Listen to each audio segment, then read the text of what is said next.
Hello everybody, welcome back to my YouTube channel. If you are a returning subscriber, hello, what is good? If you are new here, I hope you enjoy being here and you eventually become a part of the growing family. So it hasn't been a while, has it? But yeah, here's another one of those sit down videos.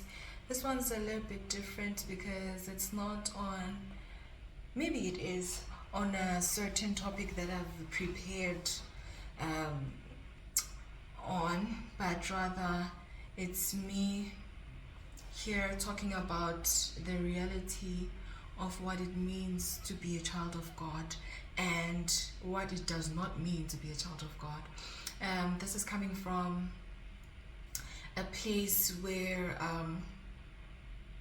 a place of being Christian and being human at the same time, and being in the world, living in the flesh, but still wanting to meet the expectations of the spirit, and yeah, that kind of a thing. I don't know if I'm making sense, but yeah, that is what the gist of the video is. So please be sure to stay with me, share this video, because I know that a person or two will be able to relate to this. So without any further ado, let us get straight into today's video.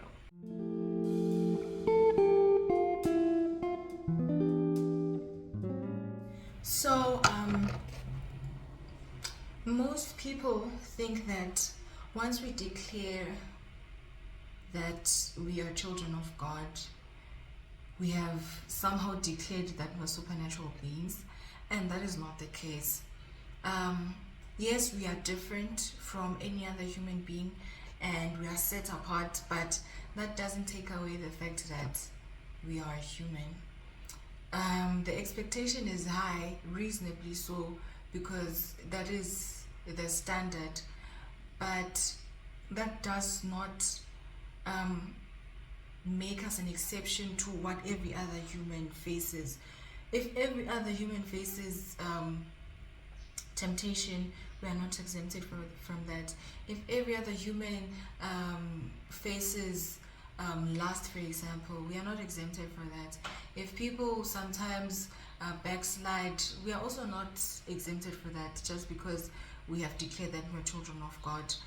I'm saying this because I feel like sometimes the world suddenly becomes overly harsh towards us because we have declared that we're children of God and we are children of God. I'm not saying this because I'm condoning reckless living for children of God, but at least you should be kind enough to know and accept that we are also just as human as any other person is.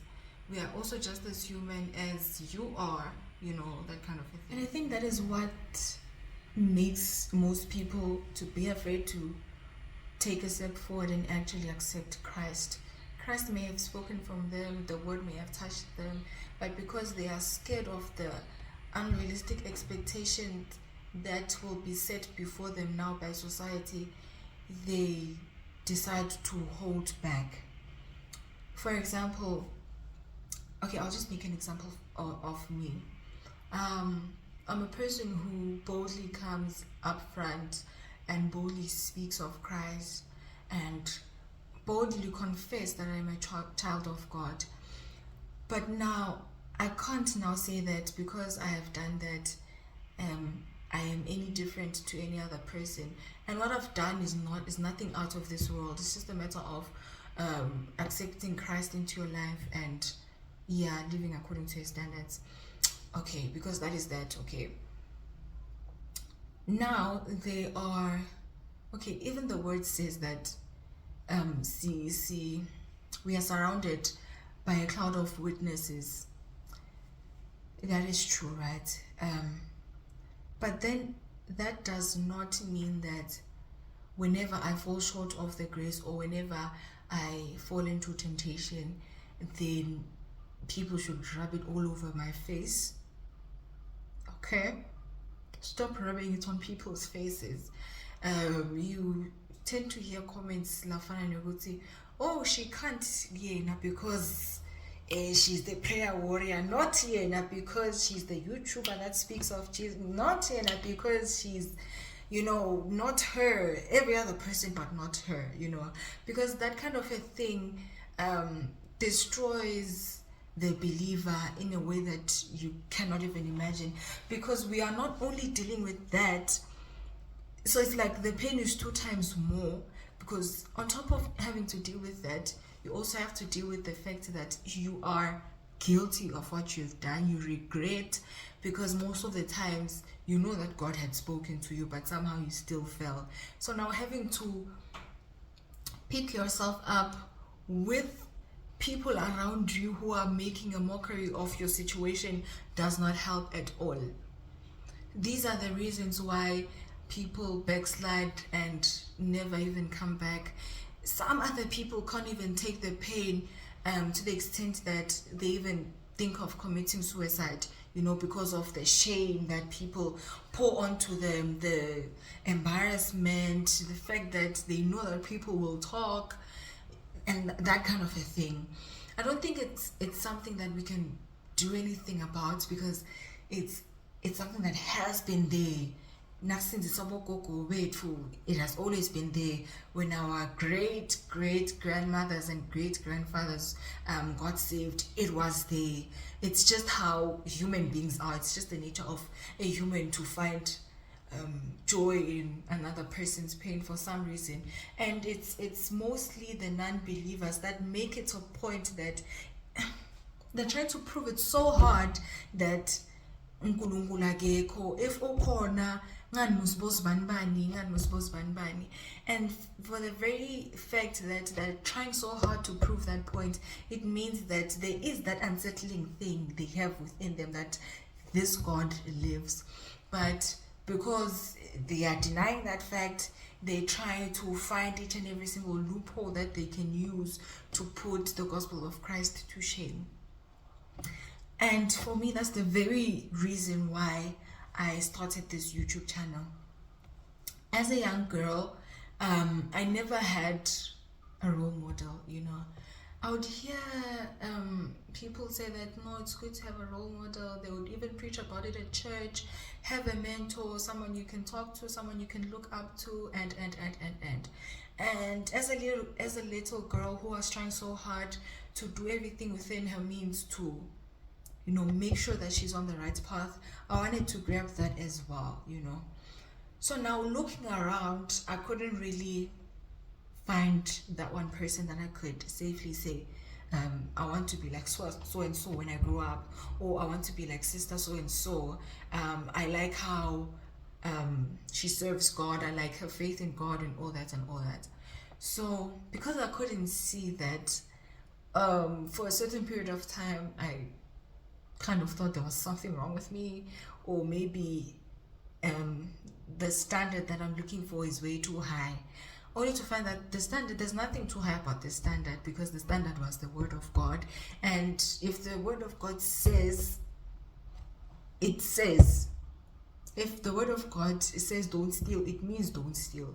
So I wasn't ready to compromise on that and settle with any mentor and any role model that does not meet that standard, you know. So now I decided to take a bold step and created this YouTube channel to show that there are young people who are genuinely serving God, genuinely living for God, and genuinely have their hearts in God's hand, if I'm making sense. Yeah. There are young people who are with all their hearts seeking for God, you know, with all the zeal, with all the urge, and who are not afraid to boldly come out and say that. Because there may be young people who have that urge and that fire and that zeal, but because of the same problem that I mentioned earlier, they didn't have the courage to come up front and, you know, speak about it, you know. So that is the main reason why I started this YouTube channel, and I really hope it serves that purpose, because it's so tormenting to live as though you are the abnormal one amongst your peers. For me, for the longest time, I was not able to relate with most people my age in most places that I would find myself in. So because of that, I kind of felt like an outcast somehow. Not because they made me feel or they said anything to me that made me feel, but because as I was observing, I could see, well, it's okay, this is not me. I couldn't click with them because we didn't have the same interests. So it kind of made me feel like, am I normal? Or is there something I'm missing? Or maybe I taking this life thing a bit too serious for my age, because most people that I would see with the urge and zeal that I had were people well into their adult life. So maybe I thought that maybe ngijahile or ngiphaphile or something like that. I rushed into this thing before actually enjoying my youth or living my life or being a child, as the world likes to put it now. Let a child be a child. Let a teenager be a teenager. I didn't want to settle for that. I wanted to be the different teenager, the teenager who loves God, the teenager who lives for God in the midst of all the chaos that happens during your teenage years. So yeah, that is what pushed me to start this YouTube channel, and I really pray and hope that it serves the purpose. There's a podcast that I watched, I think earlier this week, and I got something so profound from it. So one of the podcasters said that, why would you want to live like or be like the person that you don't have the same goals with? And for me, I've always been a dreamer. I've always aimed so high. I've always had goals, and being that kind of a girl kind of made me a bit different from most of the people that were around me. So that just reminded me to say that, yeah, man, I definitely had to be different, because the goals that I had were not the same as the ones that every other person around me had. My aims were not theirs. My path was not theirs. My destiny was not theirs. And the last thing I need is to compromise on what I know God has called me to do, just because of the discomfort that comes with being the different one, or because I wanted the comfort of being amongst the cool kids, or the comfort of being amongst those girls, the high school divas that everybody wants to be like. So that kind of gave me a certain level of peace to say that, no, man, yeah, man, there was nothing wrong with me. There was nothing wrong with me. There is nothing wrong with me. And that's just how it is. If the goals are not the same, then definitely the personalities and the actions and the behavior are not going to be the same. Because how?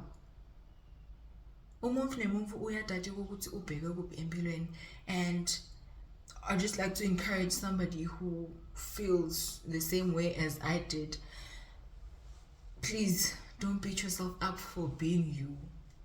Don't beat yourself up for wanting to be different or for being different. Don't beat yourself up for...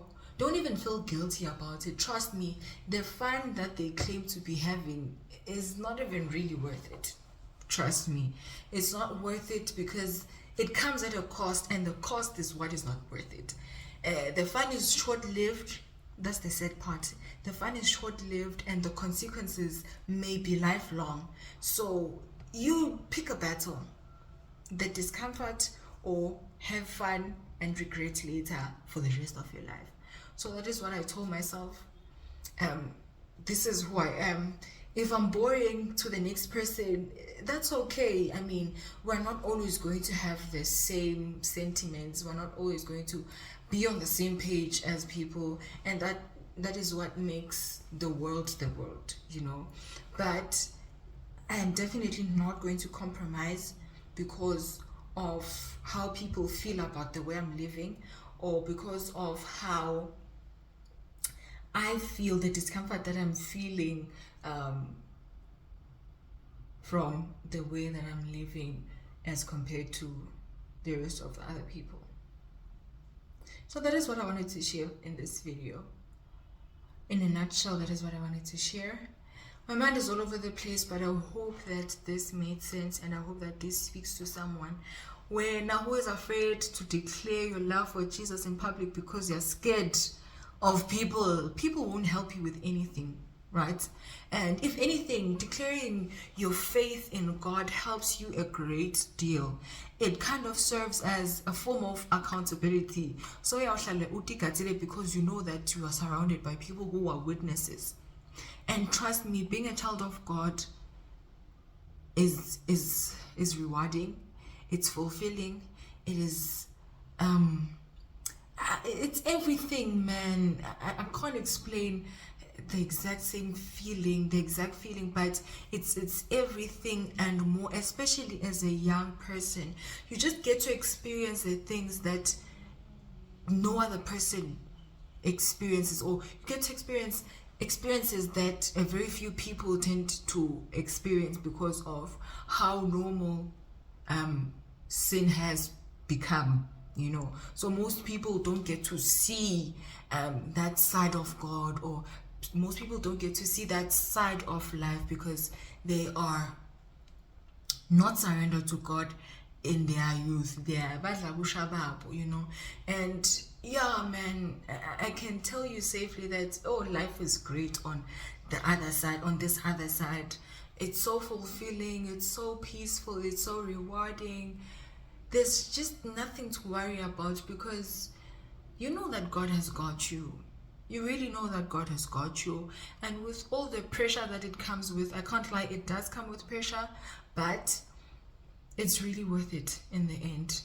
It's really worth it because you get to experience also a version of yourself that you didn't even realize existed. You're like, oh, I can do this.